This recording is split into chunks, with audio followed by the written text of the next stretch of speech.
Okay, this is crazy. It's actually working. Black box, you know, the mask. It's working. Let me explain. Hey, what's up everyone? My name is Sean Hodgins and welcome back to my channel. So a few days ago you may have seen me post this on my Instagram. And if you don't follow me, you should. Today I'm gonna show you how I made that image. It's really cool.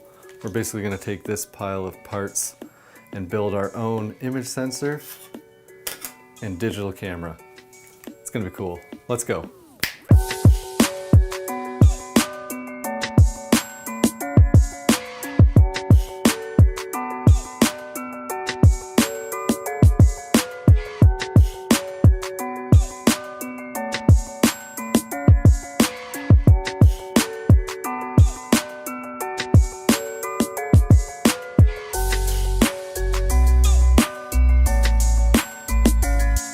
What I'm holding in my hand is a 1 kilopixel image sensor. Well, it will be once I put all the components on it. It's a matrix of 32 by 32 photocells. To put the size in perspective, most camera phones today on average have a 12 megapixel image sensor. That's over 12,000 times more pixels than what you see here. Even the original Game Boy camera had 4 times the amount of pixels. Let's take this video for example. If you're watching in 1080p, it's 1920 by 1080. So let's square it off and make it black and white. So now it's 1080 by 1080. Now here it is at 1000 pixels. Now 500. Now 100. Now 32 by 32, the same density as the image sensor I'm going to build. It's pretty difficult to make out some details at this resolution, but let's shrink it down to its original pixel density. Isn't it amazing how the details come back? Since this image sensor has over 1,000 components on it, I know it's going to take me a super long time. So I'm going to design some of the frames and start the 3D prints now, and hopefully everything will be finished around the same time.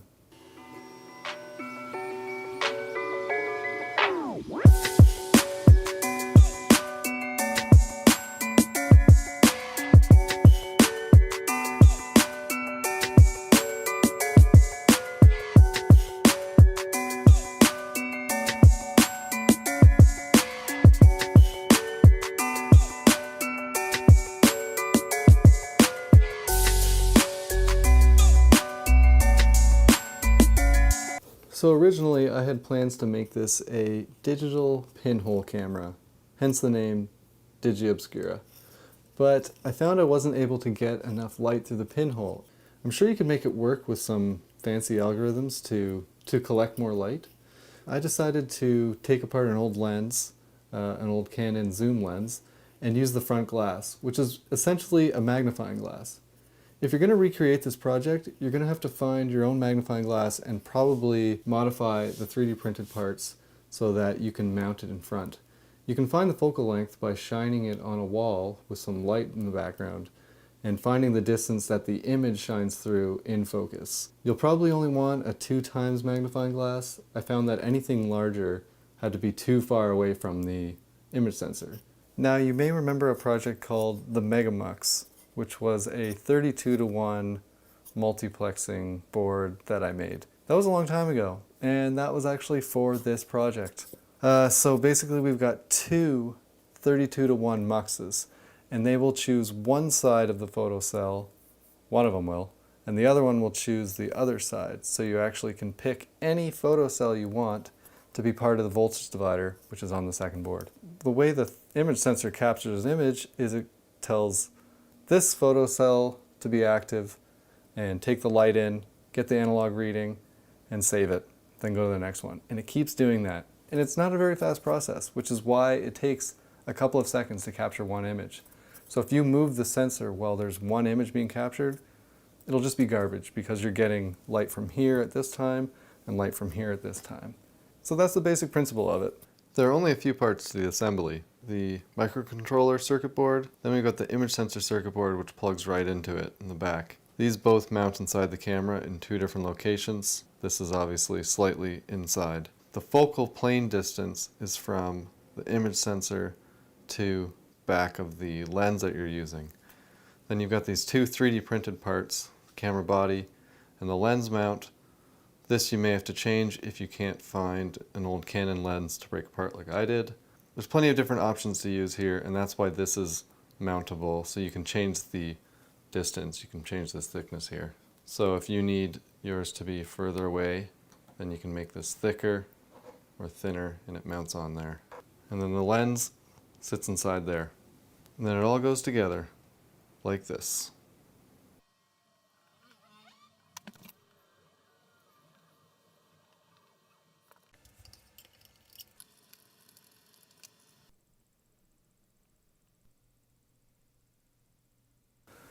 Okay, so I finally got everything together and working. It's still not perfect, but I'm going to try to perfect everything so that when you build it, it'll be easy.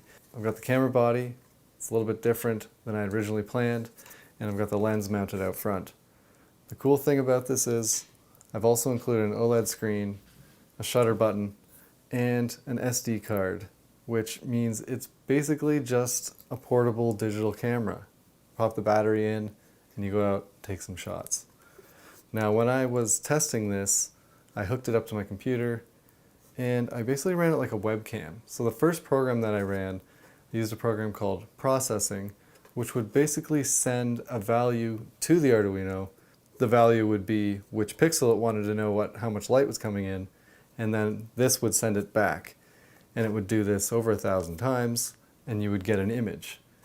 Now this helped me debug a ton of things. I even set up a little laser to be on 1 pixel because I was trying to debug some bridges and soldering issues and programming issues, but it's finally working. So, what do you do when you have a working digital camera? You take some pictures. So you might recognize this guy. He's going to be the subject for the photo. I was also testing out using a black and white grid here, but he's got some good contrast. I've got a black book behind it, and when I pop the battery in, turn on, and we will throw the SD card in. Now, because the shutter takes like 5 seconds, you don't want to be touching the camera at all, or you might get blurry lines and things like that. And you also need a lot of light. So I was considering putting some LEDs out front so that it would actually turn on when it was taking the picture. Maybe version 2. But right now I just use a flashlight, and it says camera ready on the OLED screen. And then we'll take a picture. It says 3, 2, 1. And now it's collecting the data. And it should save to the camera. There you go. There's one photo. We'll do another one. Cool. Now let's open these on the computer. So let's throw the SD card in, and we'll see the photos that we just took. And you can see they're super small, but they're only 32 by 32 pixels. It's pretty incredible that this actually works. I'm still amazed. You can see the details in the mask. Everything's in focus.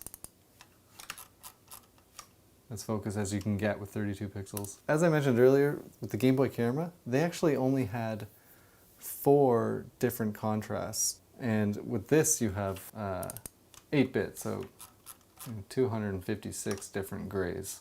Now let me try a few portrait shots on myself, see how they turn out. So here's the images I just took. What's cool is these come out of the Arduino as a bitmap file. So if you take the SD card right out of the Arduino, it actually makes the file that your computer can open as an image, straight from the camera. So these actually turned out really awesome. So I can't believe the detail that is actually in these photos. But since this is an image photo, one of the coolest things is you can actually import these into Photoshop and manipulate the image as you would any photo. Change the contrast. Because there's a lot of tricks that digital cameras will do to make a better image. And you could actually build that into the Arduino firmware if you knew how to do that. Obviously, as you enlarge it, the details go away. One of the things I noticed is, since the scan rate of the sensor is so low, that means each pixel is being turned on very slowly, you will actually pick up frequencies in LED lighting or overhead lighting, and it will pick up different brightnesses. So I actually have some examples here of photos I took with the flashlight on a lower setting, and you'll see that you can't see the image because each pixel is picking up a different amount of light because it's actually strobing with a pulse width modulation. That's how it dims an LED. But it works. It's a fully DIY image sensor built from scratch. I know I used a lens from a Canon camera, but I'm sure there's some smart people out there that could probably get the pinhole to work. As I'm sure you're all aware, these projects are open source and they will never be behind a paywall. However, if you want to support the channel, consider becoming a patron on Patreon. The photocells alone in this camera cost around $200, and that's because there's just so many of them. And I can attribute most of those costs to my patrons. So the support is very welcome and helps me develop other projects. Anyways, everyone, you know the deal. Be good and have a good night.